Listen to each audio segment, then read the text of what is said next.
Let's talk a little about Jaxson Dart here because there was a quarterback expert that was talking about him. And it's a guy that's got quite the reputation there. And it's Jordan Palmer, who was being interviewed by Ed Valentine of Big Blue View. Um, you know, he was talking about a lot with Brian Daboll specifically and Jaxson Dart and that marriage of that two there. He said, I genuinely feel like it's a great fit. I've got a couple of buddies that are diehard Giants fans. You guys should have something to be excited about right now for sure. He said, I really like this marriage between Jaxson and Brian Daboll and his staff. I do see a lot of things in Jackson's game. I don't work with Jaxson, but I certainly look at the game differently. I break down every guy in the draft. I do my own draft grades. I've been right a lot more than I've been wrong, and I was really high on Jaxson. And then he was talking about Daboll, and he said, what doesn't get seen is his ability to teach. I'm a quarterback coach, but at the end of the day, I'm a teacher. I've seen Brian Daboll be one of, honestly, if not the best at teaching the game. I just kind of felt for the last couple of years that I can't wait until Brian can get his guy that he picked, that he brought in. I can't wait until he can come in and start from scratch with somebody and just teach, because I think he's one of the best teachers in the game. Now, again, I have said forever, and I'll stand by my statement point blank on this, that Brian Daboll as a quarterback coach guru is an overrated statement, because the only one that's really succeeded under him is Josh Allen. And he succeeded without him since. And quite frankly, he's a guy who, if you look at his time in college and everything, wasn't touted coming out of high school, had to go, step on the field and show what he can do and prove himself. He's just been that guy with that kind of drive. So I'm not trying to take away success that Daboll had with Josh Allen. It's there. It's on the resume. There's no denying it's there. But again, he's never succeeded with a quarterback in Miami, Kansas City, Cleveland, all these places he got to go as an offensive coordinator besides Buffalo. Literally had the worst offenses in the league those years with a lot of those teams. And you can say, yeah, didn't have a great quarterback. Look at the year he had with Kansas City. Jamal Charles, one of the best running backs in all of football. And, couldn't do it. So, again, I don't know if that's what I think is, I don't think that's necessarily a true statement to say he's a quarterback guru. He doesn't have the resume, I think, for that. But I do like that, you got a guy like Jordan Palmer who worked with Josh Allen, by the way. I don't know if people are aware, Jordan Palmer is the brother of Carson Palmer. And he's a guy who somehow, in some way, and I don't pretend to know the ins and outs of how it happened, became that guy who works with guys who were going into the draft and been kind of their quarterback coach, independent of what they do in the NFL later on. Here's the people he's worked with in that time frame: Patrick Mahomes, Deshaun Watson, Josh Allen, Sam Darnold, Joe Burrow, Kyle Allen, Bo Nix. So, and he's also been a guy who's worked in the offseason with these guys, even past them being drafted. So again, he is a guy who's got a lot of success with quarterbacks. His company is QB Summit, which literally all it is him working with quarterbacks. So I like the fact that he, with that kind of track record of working with great quarterbacks, is saying great things about Jaxson Dart. That's good. Here's a guy who has intimate details on Josh Allen and his time with Brian Daboll, saying great things about Brian Daboll. I like seeing that stuff. What I do question, though, is the fact that he was with somebody who was a Giants content creator / writer / podcaster. Ed Valentine does a lot of things with the Giants. And I do think sometimes these guys skew things favorably with the team they know they're going to talk about. Like they go, okay, I'm at a Giants show. Let me just say some things about the Giants that are positive. People like that. It'll get me popular with people that are listening. That does happen. I'm not going to sit there and say that that's what he did. I don't. Again, I don't know the guy like that, but that does happen sometimes. So, um, but again, I like seeing positive news though. I want a reason to be optimistic about this season, guys. I want a reason to be optimistic about this team. We haven't been able to do that in quite a long time, guys. I really, really want to see that. And it's time. So maybe I'm just grasping at straws when I see stuff like this because it's just been so long since I've been able to be optimistic. Even 22, let's be honest, guys. In 22, we were shocked we got in the playoffs. Don't get me wrong.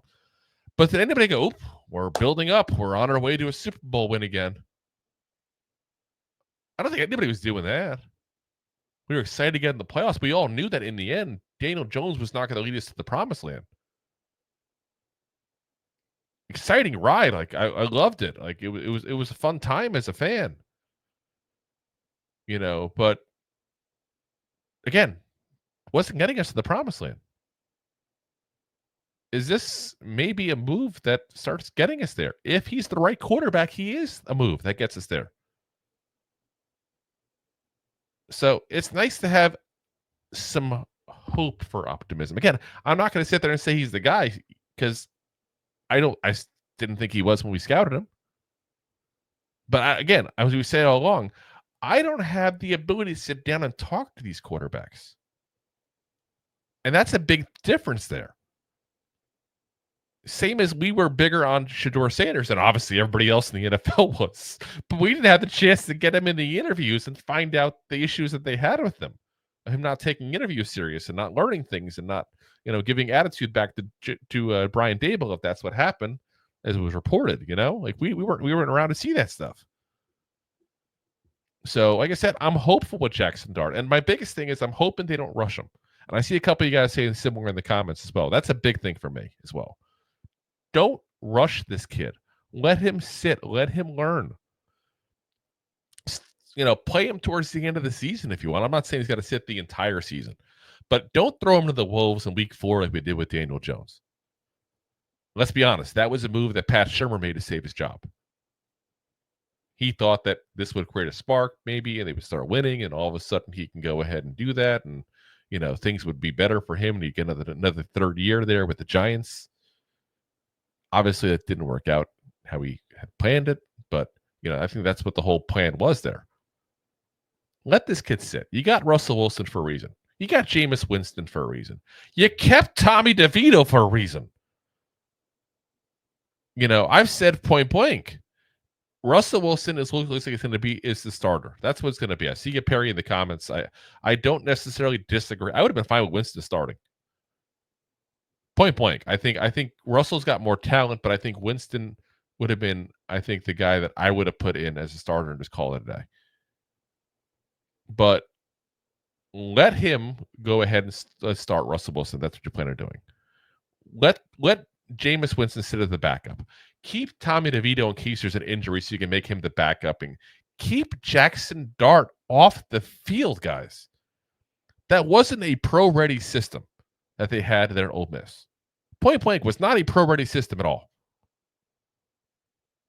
And I want to give him a chance to succeed. And I think if you throw him out there way too early before he learns to get ready for a pro-style offense, you're going to go ahead and set him up to fail. And you see that all the time. Look at Anthony Richardson in Indianapolis. I'm going to use that as a classic example. Here was a kid that wasn't ready. They threw him out there. He looked pretty good in his rookie year until the injury happened.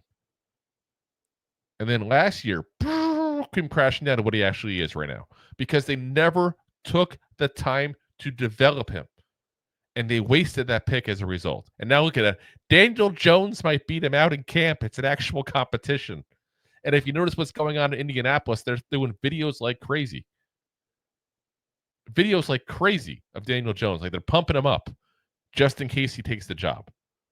And I get what you're saying there, Jay. I see that. Major difference between Dart and AR. I'm not trying to say anything against AR or Dart or pro AR or pro Dart. All I'm saying is you don't rush a quarterback that's not ready. And I definitely think that's part of it. Now, AR's got his own problems as far as, like him not him coming out of a game because he was tired and that kind of stuff there. Like that's a scary thing to see from a quarterback. But I'm just saying you don't rush them. And I think that's part of the problem that Anthony Richardson was having. He got rushed. And when you rush a player who's not ready and you put him in, you mess him up.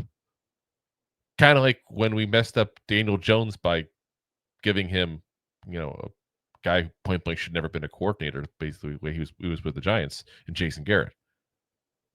Now, I don't think Daniel Jones is ever going to be the guy. I don't think we made that kind of like a fatal move on him. You just got to give Dart time. But like I said, I just love to see positivity from someone about our team right now. It's just been so long. That's just where it's at. Let him relax. Let him sit. Let him learn. And point blank, I would keep around Jameis Winston nonstop. Like, I know Russell Wilson's probably going to be the starter, don't get me wrong. But I hope they had this conversation where they said, Jameis, we're bringing you here for one reason. Your personality, your leadership, the way you are overall in the locker room. And we want you to teach this kid. And Russell Wilson, you just go play football for the time being. This is kind of a year that we get. The biggest thing of this year is developing the quarterback. So, though I wouldn't mind Russell Wilson maybe teaching him a little bit of how to deal with media, because he's very good at not answering questions and that. Just don't do the unlimited and all that BS. So, thanks for watching. Like the show? Of course you do, or you would have turned it off by now and not be hearing me. There are plenty of ways to support the show. YouTube is the best place to join us, and we offer memberships there with fun benefits like custom emojis and early access to video clips. Of course, there you can also send super chats and stickers to send one-time support payments. The best way to support the show is to buy these drunk idiots beers at buymeacoffee.com/2giantgoofballs. Along with one-time support payments, there are also monthly plans, so you can continue to help kill their livers each month. You can also show people that you are a goofball by visiting our store at 2giantgoofballs-shop.fourthwall.com. We got everything from shirts, hats, phone cases, funny candles, buttons, stickers, and even a 2 Giant Goofballs towel to dry off your goofballs. Of course, you can always support the show for free by simply hitting the like, subscribe, and share button wherever you are watching or listening to this. Hit the thumbs up on YouTube. Leave a 5-star review on Apple Podcasts. It helps the show tremendously, and quite frankly, the goofballs suck at marketing and need your help to get the word out. Thank you for being part of the Goofball Army and for taking the time out to support the show.